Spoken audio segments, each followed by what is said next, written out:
Hello students, today will see about class 10th subject algebra है, जिसको math 1 भी बोला जाता है, और उसकी लेसन 3 देख रहे थे हम अरिथमेटिक प्रोग्रेशन, जिसकी आज हम प्रैक्टिस सेट 3.4 देखने वाले हैं। तो वीडियो पूरा देखिएगा, और अगर मेरे वीडियो आपको पसंद आते हैं तो लाइक करिएगा, आपके फ्रेंड सर्कल में इसको शेयर कीजिएगा, क्योंकि मुझे बहुत ज़रूरत है ज़्यादा व्यूज़ की और ज़्यादा सब्सक्राइबर की, है ना। आप समझ सकते हो।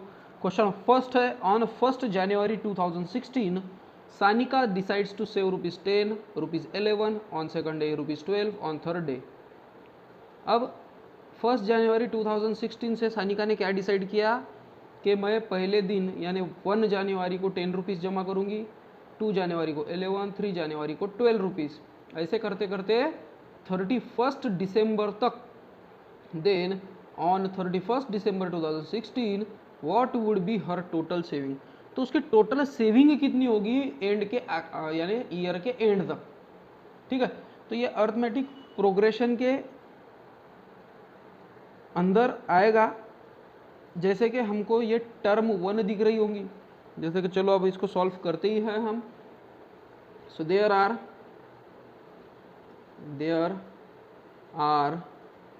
365 डेज। 365 डेज रहते ना ईयर में, बट 2016 में 366 डेज है, days in leap year, that is 2016।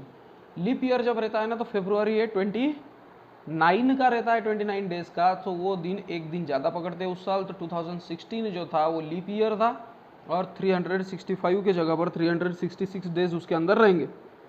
So as given condition, दी हुई कंडीशन के हिसाब से हमको क्या मिलता है पता है क्या, कि 10, 11, फिर दूसरे दिन 12, फिर तीसरे दिन 13, ऐसे करते करते करते करते क्या पता, एंड तो हमको पता नहीं, is an AP arithmetic progression है। Okay, so A is equals to T1 is equals to 10, T2 is equals to 11, D is equals to T2 minus T1, 11 minus 10 is equals to 1, यानी D कितना आया 1 और A कितना आया 10, जिसको T1 भी बोलते हैं हम। ठीक है, सो हमको फॉर्मूला पता है। अगर समेशन पूछा होगा, क्योंकि उन्होंने एडिशन ही पूछी है हमको, ज़्यादा कुछ डिटेल नहीं पूछा, इसलिए SN का फॉर्मूला है n/2 in bracket twice A plus bracket के अंदर n-1 into D। So SN यानी S 366 is equals to 366/2 in bracket 2 into A कितना है 10 plus n-1 means 366 minus 1 into D, difference कितना पूछा गया है 1, हमको पता है। So 183 into 2 10s are 20 plus 365। Okay, so 183 into 385, और इसका जब हम प्रोडक्ट करेंगे वो आएगा 70,455, यानी साइनिका के पास ईयर के एंड में 70,455 रुपीज़ हो गए, और वर्ड प्रॉब्लम का आंसर हम वर्ड प्रॉब्लम में ही लिखेंगे। So hence total saving of Sanika would be कितना होगा ₹70,455। ठीक है, तो स्टूडेंट्स इस टाइप से वर्ड प्रॉब्लम अगर आया होगा तो आपको समझना होगा कि टर्म 1 क्या रहेगी, फिर उसके बाद डिफरेंस कितना रहेगा, और समेशन पूछे होंगे तो फिर SN का फॉर्मूला, ये तो मैंने आपको बता दिया। चलो सेकंड क्वेश्चन देख लेते हैं हम। A man borrows ₹8,000 and agrees to repay with a total interest of ₹1,360 in 12 monthly installments। एक पर्सन ने क्या किया पता है क्या, 8,000 रुपीज़ ने क्या लिया, ओके, और उसके साथ ही उसने 1,360 रुपीज़ मैं बा इंटरेस्ट भी देता, तुमको इतना ब्याज भी देता होगा, तुम मुझे पैसे दो। ठीक है, और कितने महीने के लिए दो, 12 मंथ के लिए, 12 महीने यानी 1 साल के लिए दो, और मैं हर महीने कुछ ना कुछ पैसे आपको दूंगा। Each instalment being less than the preceding one by ₹40। हर जो इंस्टॉलमेंट थी, हर इंस्टॉलमेंट 40-40 रुपये से कम हो रही थी, यानी पहले मंथ में उसने ज़्यादा पैसे दिया होगा, अगर 100 रुपीज़ दिया होगा तो दूसरे मंथ में उसको 60 रुपीज़ ही देना पड़ेगा, यानी 40 रुपये कम। Find the amount of the first and last instalment. तो फर्स्ट इंस्टॉलमेंट उसने कितनी दी होगी और लास्ट इंस्टॉलमेंट उसने कितनी दी होंगी ये हमको फाइंड आउट करना है। तो चलो फाइंड आउट करते हैं। सो सबसे पहले तो वो 8,000 रुपीज़ लेगा और 8,000 वापस नहीं करने वाला है। सो ही विल रिटर्न कितने रुपीज़ वापस करेगा? 8,000 प्लस उसके साथ इंटरेस्ट फ्री है ना उसका 1,360 है ना। सो ये हो गए 9,360 यानी इतने रुपीज़ ये 12 मंथ में, इन 12 मंथ्स। समझ में आ रहा क्या? 12 मंथ्स में उसने 8,000 रुपीज़ लिए वाले और प्लस 1,360 रुपीज़ वो एक्स्ट्रा देगा, उसके इंटरेस्ट उसको देगा सीधा सीधा। So suppose let x be the first instalment. Suppose उसकी फर्स्ट इंस्टॉलमेंट एक्स रुपीज़ इतनी होंगी। सो फ्रॉम गिवन कंडीशन, दी हुई कंडीशन से पहले बार अगर वो एक्स रुपीज़ देता है तो दूसरी बार कितनी रुपीज़ दे रहा है वो? एक्स माइनस 4t, तीसरी बार एक्स माइनस 80 है ना। सो ये एक AP मिल गया हमको। So here A is equals to x और D is equals to minus 40 add होते जा रहे हैं यहाँ पर। Now S 12 is equals to 9,360 यानी सबकी टोटल 12 मंथ्स के पूरे इंस्टॉलमेंट्स की टोटल कितनी आ रही? 9,360 रुपीज़। इतनी कंडीशन हमको देकर है। सो ठीक है, फिर SN is equals to n/2 in bracket twice A plus n-1 into D। ये हमारा फॉर्मूला है। यस n के जगह पर लिखता हूँ मैं S 12 is equals to 12/2 in bracket 2 into A मतलब कितना है? x plus n-1 means 12 minus 1 into D कितना है? माइनस 40। ओके, सो S12 कितना है? 9,360। 12/2 is equals to 6, 2x plus 12 minus 1 13, sorry 12 minus 1 11, 11 into 40 minus 440। Okay, so 9,360 ये इंटू 6 से divide by 6 हो गया इधर, is equals to 2x minus 440। So 6 से चलो डिवाइड करेंगे 1,560 और ये माइनस 440 इधर जाने के बाद plus 440 is equals to 2x। Hence 2x is equals to, इनकी एडिशन अगर की जाए तो 2000, hence x is equals to 1000। x की वैल्यू आ गई 1000। सो इसका मीनिंग है फर्स्ट वीक में वो पर्सन 1000 रुपीज़ देगा। So in first week he will return rupees 1000। ठीक है, सो वो 1000 रुपीज़ देगा। उसके बाद वो लास्ट इंस्टॉलमेंट कितनी देगा ये भी क्वेश्चन पूछा गया है। और लास्ट इंस्टॉलमेंट कितनी रहेंगी? 12th इंस्टॉलमेंट 12वीं रहेंगी ना। सो इसलिए TN is equals to A plus n-1 into D और last instalment that is last instalment कितनी रहेंगी कि T12। Okay, so T12 is equals to A कितना है? 1000 प्लस n-1 मीन्स 12 माइनस 1 और डिफरेंस है माइनस 40 का। So is equals to 1000 plus 12 minus 1 11 into 40 minus 440 is equals to 560। So last instalment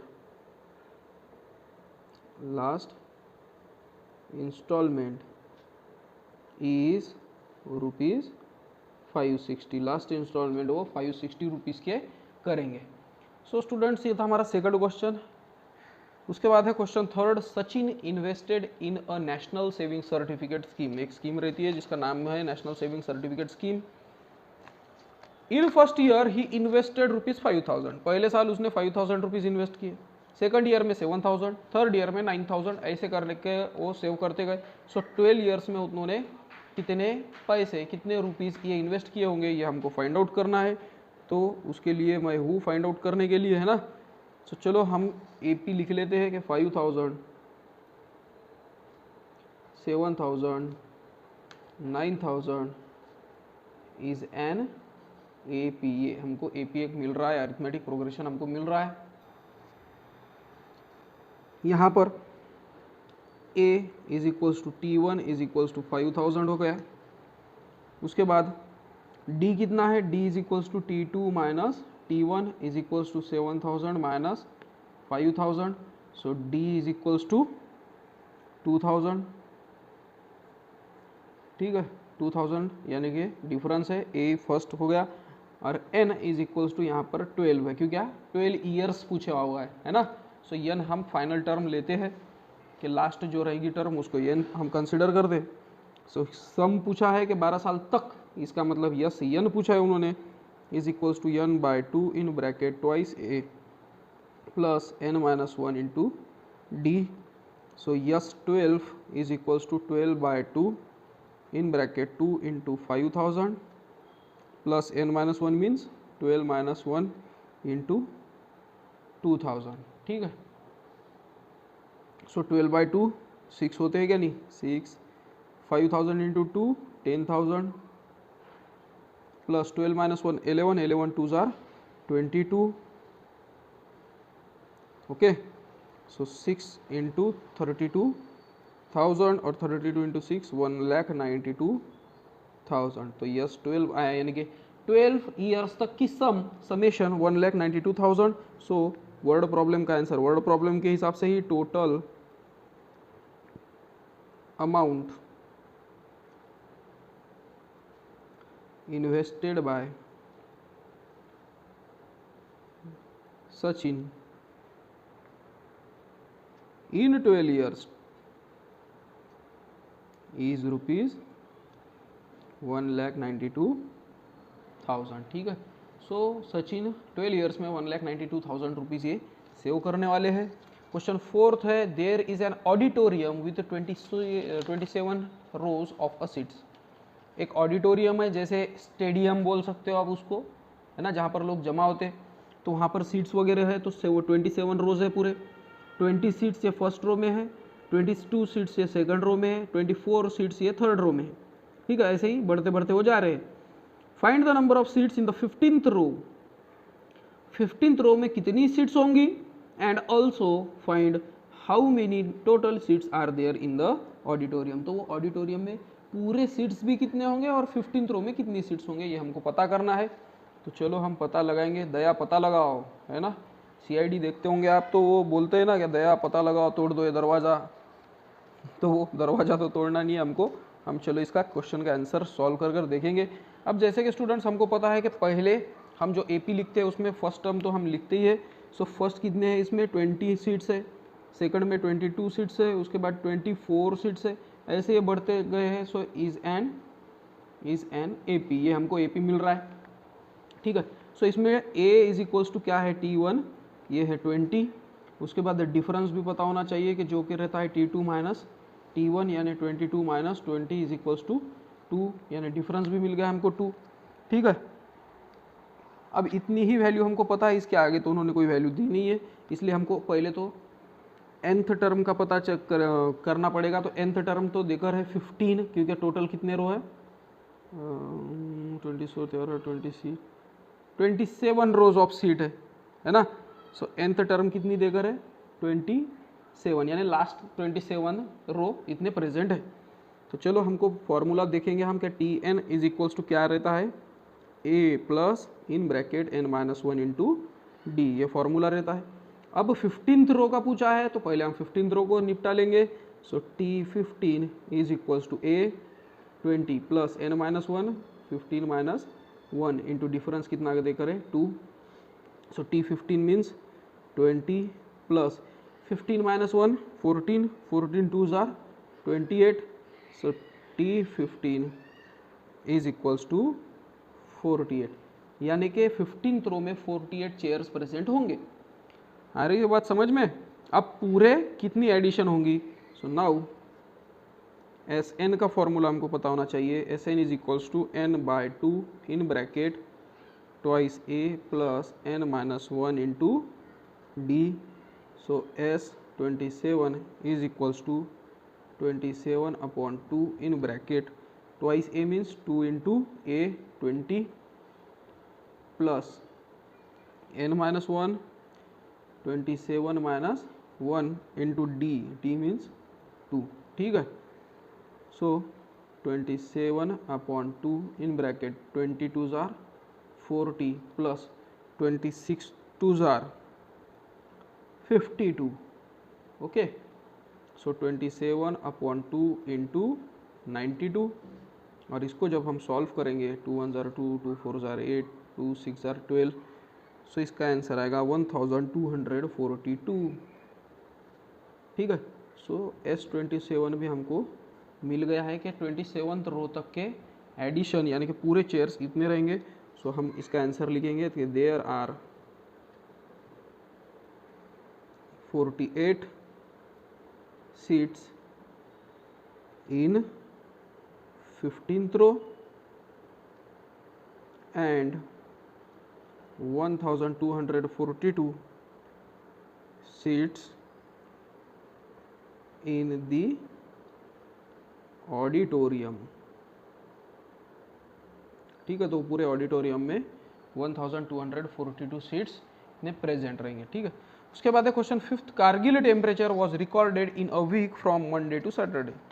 Kargil है जो कि लद्दाख वगैरह के ऊपर है, जो चीन पाकिस्तान जिससे हम लड़ने के लिए, जहाँ पर हमारे सैनिक यानी सोल्जर्स प्रेजेंट रहते हैं बेचारे, और बहुत ही लो टेम्परेचर वहाँ पर रहता है और वहाँ पर उनको सर्वाइव करना पड़ता है. ठीक है.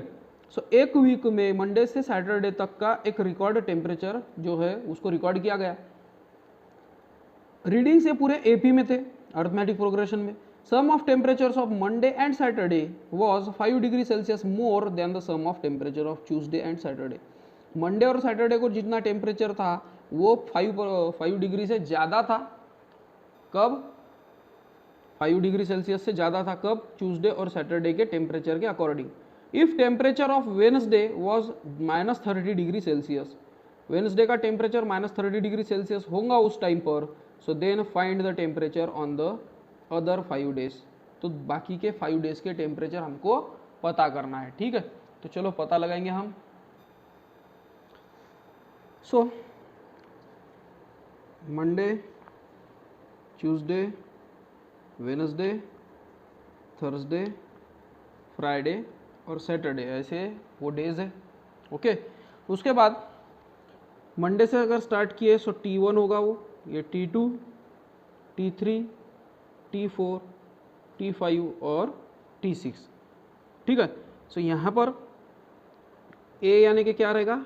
T1 जो कि देकर नहीं है. फिर T3 हमको देकर है, वेडनेसडे का टेम्परेचर देकर है -30 डिग्री सेल्सियस. ठीक है. और फ्रॉम गिवन कंडीशन, दी हुई कंडीशन से हमको क्या पता चलता है कि मंडे और सैटरडे का टेम्परेचर 5 डिग्री सेल्सियस मोर था. सो from given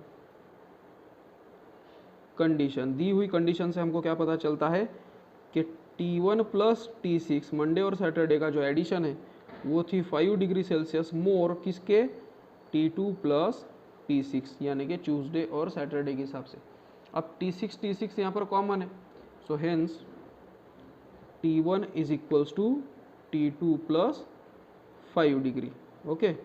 so T1 is equals to T2 plus 5 degree. तो चलो अब T2 को हम यहाँ पर लेकर चलते हैं. तो T2 यहाँ पर हो गया और तो ये T1 -5 होगा. समझ में आ रहा है ना? So hence T2 is equals to T1 -5 degree Celsius फिलहाल में लिख लेंगे. तो ये हो गया हमारी फर्स्ट कंडीशन. अब जो डिफरेंस रहता है, difference is equals to T2 minus T1 लो या T3 माइनस T2 लो, ये डिफरेंस है ना. ठीक है. अब T3 देकर है -30, T2 देकर है T1 -5, ये जो के देकर मतलब हमने निकाला अभी. So T1 -5. Okay. So -30 minus T1 minus minus plus 5. So hence difference is equals to -30 plus 5 क्या हो जाएगा? -25 माइनस T1 इतना डिफरेंस हमको मिल गया, ठीक है। सो ये डिफरेंस को भी हम थोड़ा बॉक्स बना लेंगे, अच्छा दिखेगा वो, क्योंकि उसका काम है। उसके बाद Tn is equals to A plus N minus one into D, ये फॉर्मूला है। ये फॉर्मूला में हम वैल्यूज पुट करेंगे। सो Tn यानी कि अभी हम T3 की बात चलेंगे हमारी। सो T3 इज इक्वल्स टू ए मतलब T1 प्लस n मतलब 3, क्योंकि T3 की बात कर रहे हैं हम, 3 minus 1 into D means -25 minus T1, ओके। सो -30, T3 की वैल्यू पता है, जिसकी वैल्यू पता है इसलिए मैंने ये लिया Tn यानी कि T3, समझ में आ रहा है ना, क्योंकि वैल्यू जिसकी पता है उसको ही अब कंसिडर करेंगे तो हम इजीली सॉल्व तो भी कर सकेंगे। Is equals to T1 plus 3 minus 1 2, 25 2s are 50 minus, और ये नहीं माइनस 2 इंटू T1 2T1, ठीक है। ये देखो 3 माइनस 2 1 2 था, मल्टीप्लाई बाद -25, तो ये होगा -50, ओके। और ये -2T5, ठीक है। तो ये कर लेंगे हम ब्रैकेट में। So -30 is equals to T1 minus 50 minus 2T, bracket के बाहर हमने निकाल लिया है। सो -30 माइनस 50 यहाँ पर जाने के बाद plus 50 is equals to T1 minus 2T1। So 50 minus 30 20 is equals to minus 2T minus T, और माइनस का sign. So T1 is equals to 20 आया minus T1, so hence T1 is equals to -20 degree Celsius.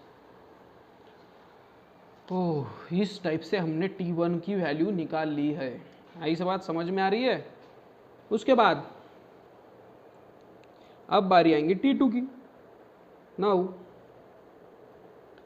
T2 is equals to -20 minus 5, कहाँ से क्या reason है, from 1। ये देखो first condition T1 -5 degree Celsius, और यहाँ पर देखो T1 -20, so -20 minus 5 degree Celsius. So hence T2 is equals to -25 degree Celsius, okay. उसके बाद T3, हाँ T3 देकर था, अब T4 की बात नहीं आ रही है हमको। सो हम क्या करेंगे अब, now difference is equals to, now D is equals to T2 minus T1 -25 minus 20 degree is equals to -25 plus 20 degree is equals to -5 degree Celsius. यानी -5 डिग्री इतना डिफरेंस आया है। अब ये डिग्री देने की ज़रूरत नहीं है, क्योंकि ये तो अभी फिलहाल में वैल्यू बोलकर हम कंसिडर कर रहे हैं। So hence D is equals to -5, और अब डिफरेंस अगर -5 आ गया है तो आप कोई प्रॉब्लम नहीं है। So hence T1 is equals to -20, T2 is equals to -25 degree Celsius, T3 is equals to -30 degree Celsius. उसके बाद T4 is equals to T3 plus D, ठीक है। T3 कितना है, -30 plus -5 is equals to -35 degree Celsius, और T5 is equals to T4 plus D, -35 plus -5, so -40 degree Celsius, और T6 is equals to T5 plus D, -40 plus -5 degree Celsius, तो ये होगा -45 degree Celsius. तो ये हमको कारगिल का पूरा टेम्परेचर हमको मिल गया है कि उस टाइम इस टाइप के टेम्परेचर्स थे। और क्वेश्चन वर्ड प्रॉब्लम में पूछा है, तो वर्ड प्रॉब्लम का आंसर एक सेंटेंस में ही होना चाहिए। तो हम सेंटेंस लिख सकते हैं, the temperature from Monday to Saturday is -20 -25 -30 -35 40 -45 degree Celsius. उसके बाद लास्ट क्वेश्चन है on the world environment day. World environment day है। Trees plantation programme was arrange on the land which is triangular in shape. एक triangular shape का land था,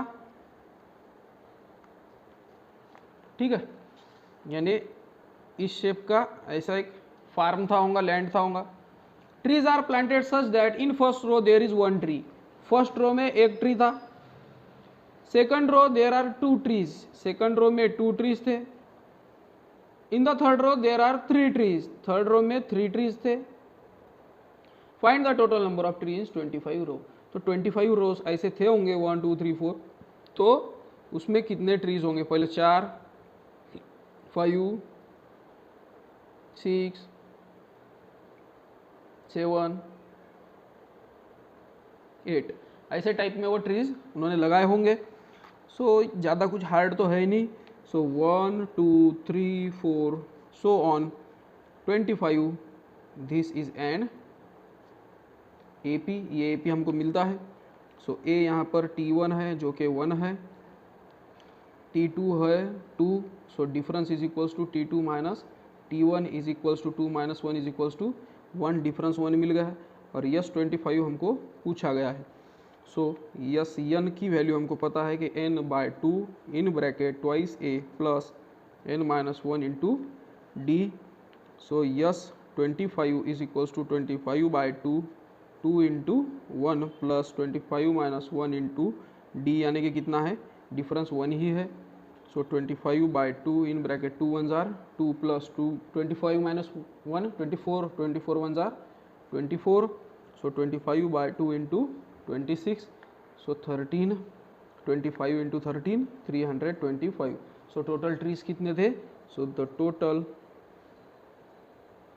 number of trees in 25 rows will be 325। 325 इतने total trees 25 रो में होने चाहिए थे। So students, ये था हमारा प्रैक्टिस सेट 3.4। होप करता हूँ आपको वीडियो पसंद आया होगा। मिलते हैं हम प्रॉब्लम सेट 3 में और जल्दी ही मिलेंगे। तब तक के आप बने रहिएगा और देखते रहिएगा मेरे वीडियोस। Till then bye.